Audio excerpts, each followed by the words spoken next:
There might be a couple of reasons why you want an NVIDIA GPU and an Intel CPU. For that reason, in today's video, I will show you the best value price to performance gaming PC with an Intel CPU and an NVIDIA GPU. And I will show you two different gaming PCs in case you want something that's better for gaming or you want something that's better all around for streaming, content creation, and other stuff as well. Now, I do recommend you sticking until the end of the video because I will give you my honest opinion on whether you should go with Intel and NVIDIA or you have better options in terms of price to performance. So if you don't mind going with AMD, throughout this video, I will explain to you if you should get another PC instead. Before starting, I want to say that you will have all the links to these components down below in the video description as well with my website, where if you don't know my website, you can find your perfect PC build for different budgets with estimated FPS on your favorite game. It's really easy, you just have to go there, click your budget, and there you have a PC build. With that being said, let's start.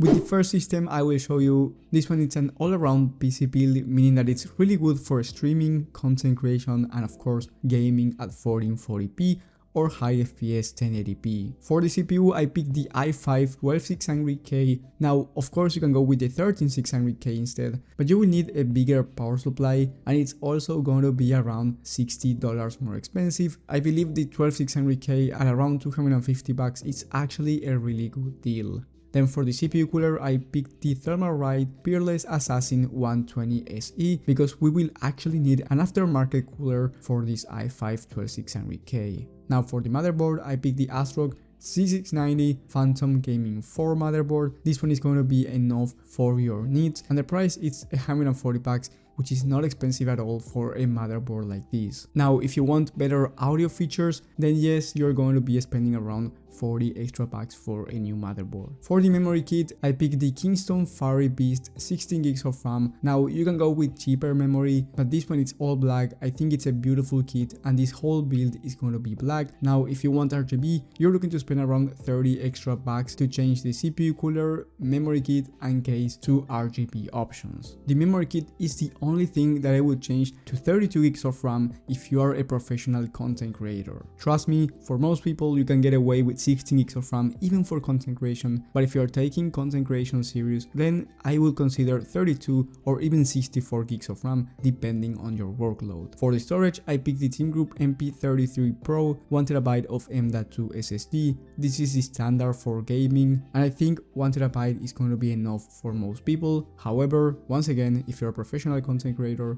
you may want to consider 2TB or even more. For the graphics card, I picked the Zotac Gaming RTX 3060 Ti. This one is going for $400 right now, and it's a really solid GPU for 1080p, high FPS or 1440p. If you have a 1440p monitor and you want the best gaming performance, I will explain to you in a second what PC you should get instead. For the case, I picked the Bitfinex Nova Mesh SE. This one is an all black case. I think it's a beautiful case with a front mesh panel, really decent airflow for this system. It comes with 2 fans already, but I would recommend you getting 3 extra fans for the front because 1 fan on the front won't be enough, and I couldn't find the exact same fan from the case to match that one. So I would recommend you getting 3 Arctic P12 silent 120mm fans for the front panel. If you're getting lost, don't worry about it because like I said before, you will have links to all of the components mentioned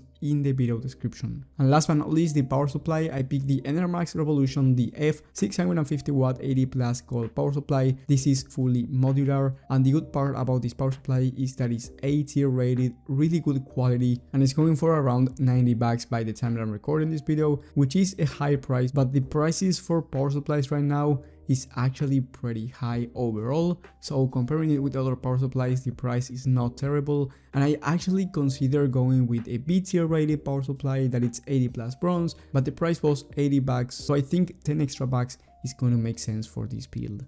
Now, overall, this system is going to be great for 1080p, high FPS or 1440p gaming, but not only gaming, also content creation, streaming, and all of this because of the CPU-GPU combination. Now the total price it's around $1100, and if you want the best price to performance for gaming I would recommend you spending around $40 extra and getting the i5 12400F instead with a P660 motherboard and the RTX 3070. You're going to be getting around a 15% performance increase over the 3060 Ti, only for around 50 extra bucks. And I do recommend you getting this upgrade for the GPU, especially if you play GPU demanding titles. If you play games like CSGO, which is more CPU demanding, then I wouldn't make this upgrade. But if you play games like Cyberpunk 2077 at 1440p, then the upgrade would make sense. And I mean the GPU upgrade, because you're also downgrading the CPU to the 12400F and the motherboard, so this is more of a gaming PC instead of an all-around system. Now, of course, you can go with the 12600K, C690 and the 3070 instead of the 3060 Ti, but the price is going to be around $150 higher. If you're comfortable with spending that amount of money, then sure, go ahead and do it. Now, like I said at the beginning, I will give you my honest opinion about these gaming systems. If you're looking for the best price to performance, then I don't recommend you either of these two PCs. In my top 5 best gaming PC builds video, which you will have in the top right of the screen, I've shown you a gaming system for around $1,000. It's actually $1,036, and you will get a 10% faster gaming GPU than the RTX 3070. So you're spending around $120 less and you're getting a better gaming PC. So if you don't mind going with AMD, then you're gonna spend less money and get better FPS. But if you care about technologies such as DLSS, ray tracing, and also the encoder for content creation is better, then sure, you can go with NVIDIA. So at the end, it really depends on the type of gamer that you are, what you're aiming with your PC.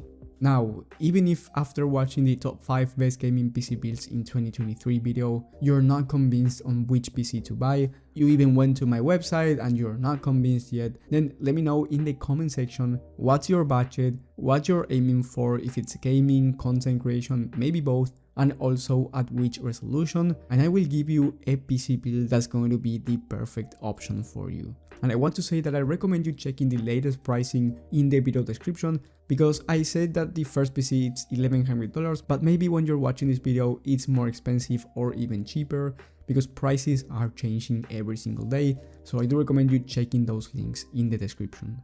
Thank you guys for watching, thank you for the support, and I will see you on the next one.